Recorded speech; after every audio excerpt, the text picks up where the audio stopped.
Pourquoi tu es là? Pourquoi tu es dans ce matin? Eh bien, on est nombreux, je ne suis pas tout seul, hein, mais on va à Notre-Dame-des-Landes pour fêter la victoire. Alors, le mot d'ordre, moi j'ai oublié mes plantes, hein, donc c'était de planter, effectivement, de venir avec ces plans pour préparer l'avenir.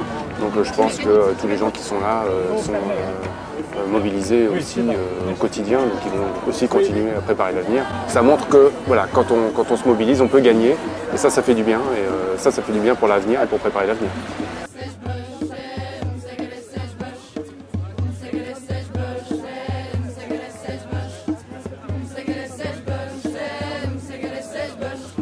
C'est des décennies de lutte, c'est la victoire des paysans résistants, des paysans qui étaient là depuis plusieurs générations, comme des paysans qui venaient d'arriver.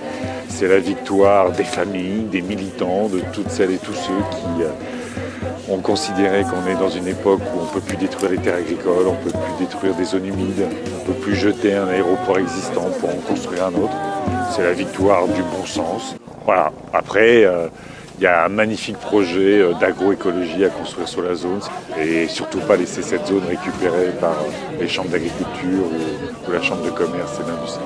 On ne veut pas de temps, on ne veut pas de temps de faire pour les avions. Il n'est plus temps, on ne veut pas de votre enfer, Notre-Dame. Des fils de fer, Notre-Dame, dérouter les ponts, Notre-Dame, des oiseaux de fer, Notre-Dame, des béton. Eh ben, je viens me faire une idée aussi personnelle. Je suis là depuis 2 jours maintenant à me balader un peu dans la ZAD.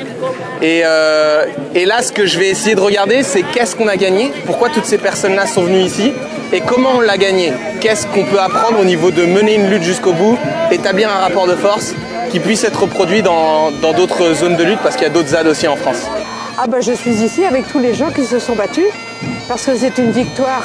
C'est la victoire des luttes contre cet aéroport, contre ce projet de société qui ne nous convenait pas. Donc on est tous là aujourd'hui parce qu'on avait envie d'être ensemble pour fêter ça. Et moi, ce qui m'intéresse beaucoup aussi de voir ici, c'est l'aspect, on a occupé un terrain et c'est cette occupation qui a permis que ce truc-là ne se construise pas. Mais c'est pas que cette occupation, c'est aussi les milliers de personnes qui étaient autour, c'est aussi le lobbying citoyen, l'expertise citoyenne, c'est aussi la capacité à mobiliser des milliers de gens quand il fallait pour reprendre le terrain. Et le truc qui me fascine bien en regardant ici, en passant un peu de temps, c'est la diversité des profils, quoi. Il y a des punks à chiens, il y a des retraités, il y a des jeunes, il y a des vieux, il y a toutes sortes de personnes, il y a aussi des naturalistes, il y a des juristes, il y a des architectes. Et qu'on ait réussi à faire travailler ces gens ensemble, c'est rarissime, c'est rarissime.